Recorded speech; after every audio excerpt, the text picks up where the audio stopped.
Welcome back to the Georgia First Show. I'm your host, Ray McBarry. We're going to be talking about some of the outcomes of the primary elections here in Georgia. We had a lot of important and very close local races here in the Henry County area and surrounding areas.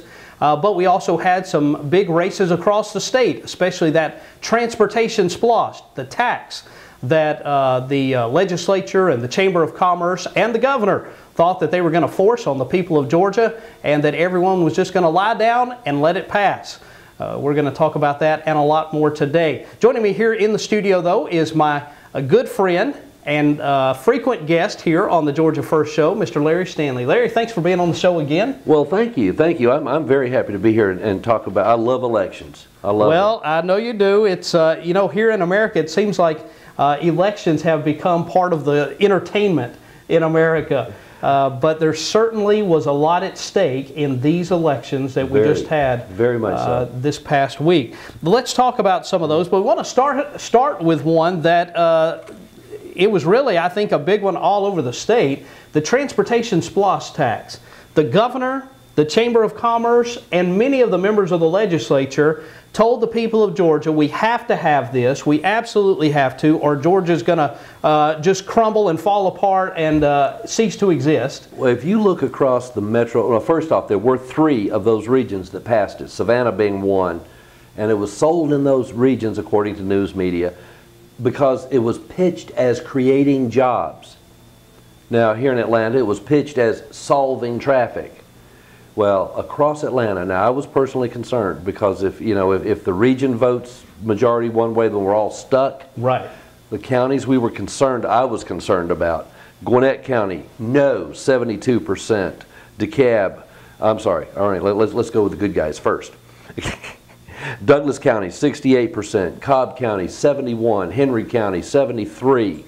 The only closer races were and I got to say it, the Democrat. Let me stop and say this. All of those counties you just expressed are counties here in the metro area that were supposedly the ones most likely to benefit from the thing, and they not only voted overwhelmingly no, they voted heck no to this tax. Exactly, and it's amazing when you look at, and I have to call it the Democrat strongholds of Fulton and DeKalb, 53% and 52% respectively. They voted it down as well. But yeah, they voted it down by a slimmer margin. Clayton County, slimmer margin at 55%.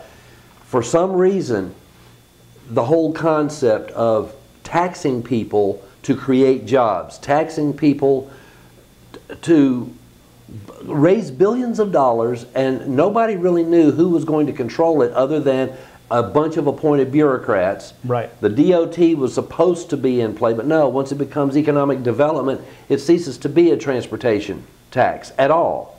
So I think people, particularly here in the Atlanta region, saw this, what Governor Deal did with Casey Cagle down at the Gold Dome. I don't know if you saw the picture. Deal and Casey were standing out front with every Democrat in the legislature standing behind them, and they were identified as such. Pitching. Here's Kasim Reed from Atlanta.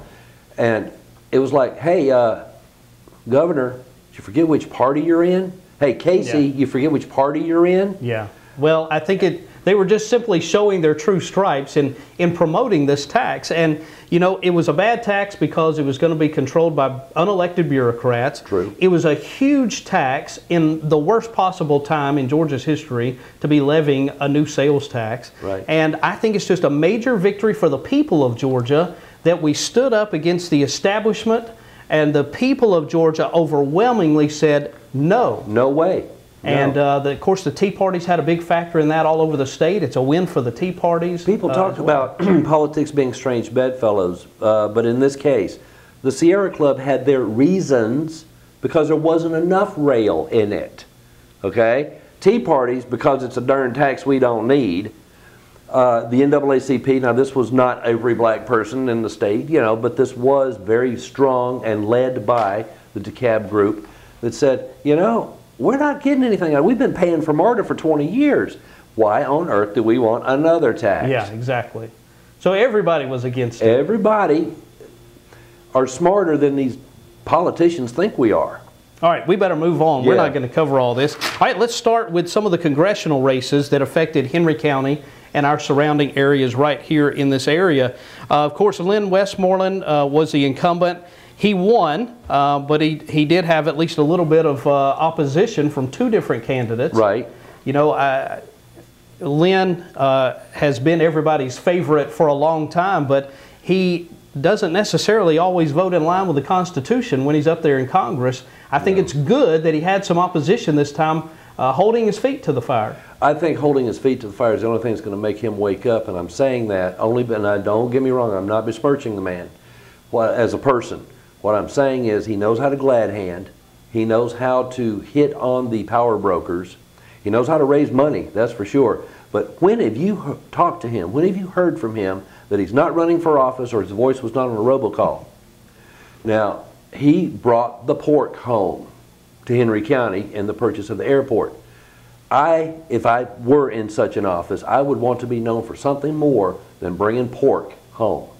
Wow, especially in this day and time, in this political climate. But then also, Henry County's newest congressman, who actually is out from East Georgia, and his district in the new gerrymandered districts, his district reaches all the way across here into Henry County.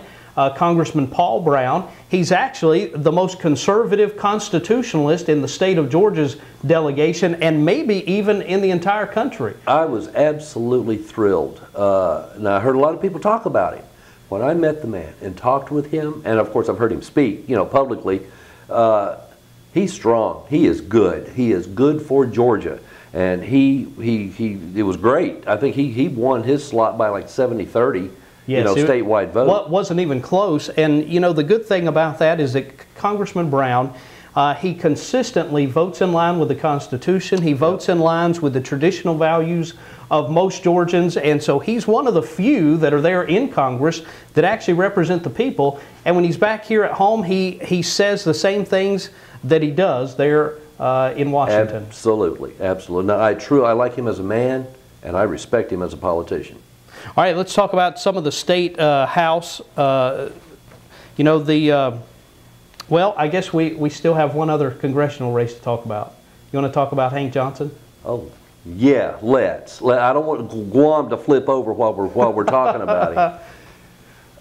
Chris Vaughn. I call Chris a local boy. I like him. Chris is a good man. He is a good fellow. He is but his ability to be as conservative as he can be and win in a Democrat-dominated district.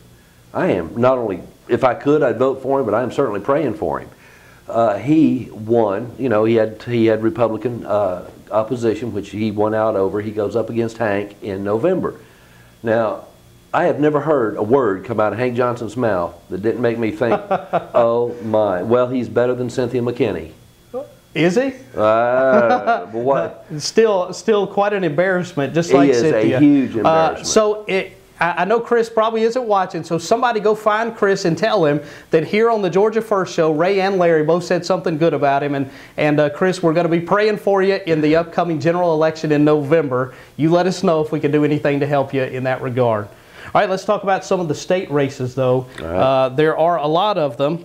I'm going to save the big one for last, but Brian Strickland, let's talk about how that came to be. He had no opposition in the Republican primary. The original candidate for that office was ostensibly Trey Pipkin. Trey decided that he wanted to be the Solicitor General here in Henry County instead. And Brian was his campaign manager. So when Trey knew that the governor may tap him and the appointment for solicitor, that's when, a very last minute thing, is when Brian qualified. He will have Democrat opposition, but that is a very strong Republican, the new 111. Yes, the brand new district that was created here. And it is a strong Republican district. So I don't have a doubt in my mind Brian's going to win in that district. And of course, Brian is part of the same establishment here in Henry County that a lot of folks have been trying to run against to try to dismantle. For a lot of years. Well, he and one other member of our delegation work for the same law firm. those two, combined with one of our senators, are in lockstep every which way you turn.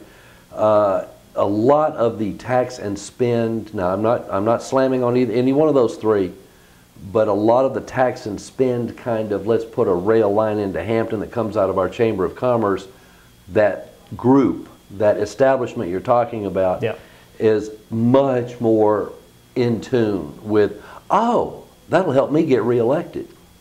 Well, Mr. Strickland, we're going to be listening to your campaign message over the next few months going down to the general election. We want to see not only a fiscal conservative, we want to see someone who's a constitutional conservative, who's going to actually stand up on some of the issues that don't just have to do with the budget. And we're going to look to see if you are, in fact, that kind of a true conservative or not. We hope that you are. We're going to be watching to see what your message is. We hope that you'll address some of those issues that are at stake here in Georgia. And Larry, we're going to have to come back in just a minute. We're about out of time on this segment, but we still have several major races, including the chairman of the county commissioners here in Henry County. Here in the county. So we're going to talk about that and more when we come back. Don't go anywhere. We'll be back in just a minute.